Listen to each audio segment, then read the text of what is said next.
महागणपतिं मनसा स्मरामि महागणपतिं మనసా స్మరామి.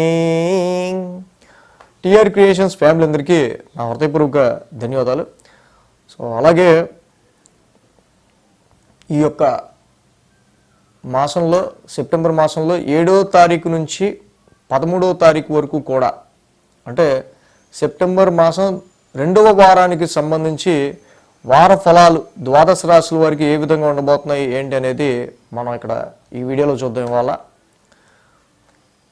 సో ఇక్కడ ఈ సెప్టెంబర్ మాసంలో ఈ 2వ వారం మనం మేజర్గా చూసినట్టయితే మొదటి వారం ఎలా ఉందో ప్లానటరీ ట్రాన్సిట్, సో గ్రహాల యొక్క గోచారం సేమ్ అలాగే ఉంది, ఎక్కడ మార్పు లేదు. ఇక్కడ మనకి చూస్తే మిథునంలో గురువుగారి యొక్క సంచారం, కర్కాటకంలో శుక్రుడి యొక్క సంచారం, రవి స్వక్షేత్రం సింహరాశిలో బుధుడితో కలిసి కేతువుతో కలిసి సంచారంలో ఉన్నారు. కుజుడు కూడా కన్యారాశి శత్రుక్షేత్రంలో కుజుడి యొక్క ఇక్కడ గోచారం ఉంది. కుంభరాశిలో రాహు యొక్క సంచారం జరుగుతుంది. శని భగవానుడు కూడా మీనరాశిలో వక్రించి ఆయన గోచారంలో ఉన్నారు, రెట్రాగ్రేషన్లో ఉన్నారు. మెయిన్గా ఇక్కడ మనం చూసినట్టయితే కనుక చంద్రుని యొక్క సంచారం ఈ వారం కుంభం, మీనం, మేషం, వృషభం ఈ 4 రాశుల మీదుగా చంద్రుని యొక్క సంచారం మనకి మెయిన్గా ఇక్కడ కనిపిస్తూ ఉంది. అదేవిధంగా ఇక్కడ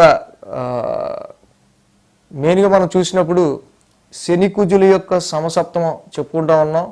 సో ఇది కూడా కంటిన్యూ అవుతూ ఉంది.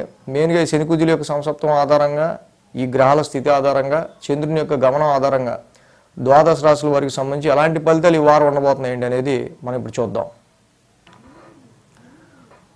ధనురాశికి సంబంధించి చూద్దాం. ధనురాశికి తృతీయంలో రాహు, సప్తమంలో గురుడు, అష్టమంలో శుక్రుడు, 3 గ్రహాల యొక్క అనుకూలత ధనురాశి వారికి ఉంది. ఇక్కడ ముఖ్యంగా పరాక్రమ స్థానంలో రాహు యొక్క సంచారం, మంచి సెల్ఫ్ ఎఫర్ట్స్ పెట్టండి. ఏదైనా ఒక విషయం గురించి మీరు చాలా ఈ విషయం వల్ల మనం సెల్ఫ్ ఎఫర్ట్ పెడితే గ్రో అవుతాం అనుకున్న విషయాల మీద మీరు కనుక తప్పకుండా ఆ విషయం మీద సెల్ఫ్ ఎఫర్ట్ పెడితే మీరు పడే ప్రతి కష్టం గ్రోత్కి దారితీసే ఆస్కారాలు ఉన్నాయి.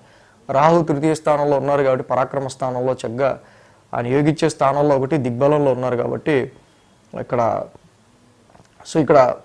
మీ యొక్క విల్ పవర్ని, ధైర్యాన్ని, సాహసాన్ని ఎక్కడ ప్రదర్శిస్తే బాగుంటుంది అనే చోట మీరు ఫిక్స్ చేసుకుని ముందుకెళ్తే రాహు చక్కగా చాలా మంచి అనుకూలతను క్రియేట్ చేస్తాడు అక్కడ.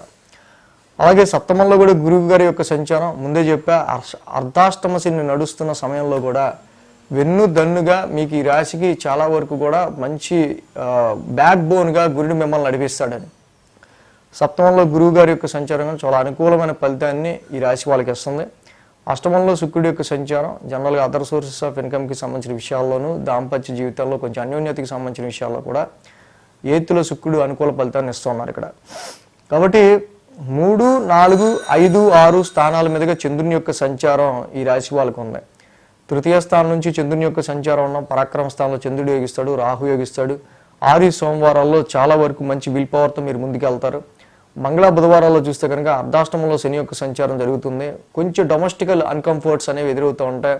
మీరున్న ఇంట్లోనో, మీరున్న అపార్ట్మెంట్లోనో, లేకపోతే ఇంకెక్కడో, లేకపోతే వాహనాలకు సంబంధించో, కొన్ని విషయాలకు సంబంధించో సమ్ అన్కంఫర్టబుల్ సిచ్యువేషన్స్ అనేవి ఇంట్లో ఉన్న వ్యక్తులకి పరంగాన, సో ఇవి జనరల్గా వస్తూ ఉంటాయి. ఈ ఇంపాక్ట్స్ అన్నీ కూడా మీ ప్రొఫెషనల్ రీత్యా మీరు చేయాల్సిన పనికి అడ్డం పడుతుంటాయి. ఇవి కామన్. కానీ గురుడు కూడా మీ రాశ్యాధిపతి రాశిని చూస్తున్నాడు కాబట్టి ఇలాంటి 100 అడ్డొచ్చిన మీ ఆప్టిమిజం, మీ ఆశావాదం, మీ యొక్క ఇంటెలిజెన్స్, మీ కాన్ఫిడెన్స్ లెవెల్స్ ఏవి పడిపోవు. శని కూడా చూస్తున్నాడు, గురుడు కూడా చూస్తున్నాడు. శని మీ రాశిని చూస్తున్నాడు, గురుడు రాశిని చూస్తున్నాడు. శని ఆయన పని ఆయన చేసుకుంటూ వెళ్తే గురుడు ఆయన పని ఆయన చేసుకుంటూ వెళ్తాడు. అంతలోనే పెసిమిజం వచ్చిన, అంతలోనే నా వల్ల ఉద్ది అనే ఆప్టిమిజం వస్తుంది ఇక్కడ. అలాగే గురు శుక్రవారాల్లో చూస్తే పంచమ స్థానంలో చంద్రుని యొక్క సంచారం, పంచమంలో చంద్రుని యొక్క సంచారం జరుగుతుంది. ఆల్రెడీ కుజుడు కూడా ఈ రాశి వాళ్ళకి సంబంధించి 10వ స్థానంలో ఉన్నాడు. కుజుడికి దిగ్బలం ఉంటుంది కానీ అది శత్రుక్షేత్రం అయింది. మీరు క్రియేటివిటీ, మీకు నచ్చిన పని మీరు ప్రొఫెషన్లో మీరు చేయడానికి కూడా ఏదో ఒక అడ్డంకులు, అవరోధాలు, కాన్ఫ్లిక్ట్స్, ఆర్గ్యుమెంట్లు వస్తూ ఉంటాయి. ఎందుకంటే కుజుడికి అది జనరల్గా శత్రుక్షేత్రం అయింది. అది పక్క నుంచితే శనితో సమసప్తమం ఏర్పడింది. కాబట్టి కొంచెం అన్కంఫర్టబుల్ సిచ్యువేషన్స్ అనేవి ఏర్పడుతుంటాయి జాబ్లో, దాని రీత్యా కొంచెం డిస్టర్బెన్స్, ఆర్గ్యుమెంట్స్ జరుగుతూ ఉంటాయి. వీటి విషయాలు కొంచెం కేర్గా ఉంటాం మంచిది. వారంతా నీకు చూస్తే ఇక్కడ ఈ రాశికి సంబంధించి షష్టమ స్థానంలో చంద్రుని యొక్క సంచారం, చంద్రుడు షష్టమంలో యోగిస్తారు, ఆ రాశాధిపతి శుక్రుడు అష్టమంలో ఉన్నారు. సో కాబట్టి ఇక్కడ చాలా వరకు ఆరోగ్యపరమైన విషయాల్లో మాత్రం కొంచెం కేర్ తీసుకోవాల్సిన అవసరం ఉంది. ఆరోగ్యపరంగా కొంచెం జాగ్రత్త, సీజనల్గా వచ్చే చిన్నపాటి ఇబ్బందులు. బట్ చంద్రుడు ఇక్కడ షష్టమ స్థానంలో యోగిస్తారు కాబట్టి సీజనల్గా వచ్చిన అనేకమైన ఇబ్బందులు కావచ్చు, 2-3 days వైరల్ ఫీవర్ కావచ్చు, వీటిని మీరు అర్ధాష్టమంలో ఇక్కడ షష్టమ స్థానంలో చంద్రుడు యోగిస్తాడు కాబట్టి వాటి నుంచి కూడా మీరు ఓవర్కమ్ అవుతారు.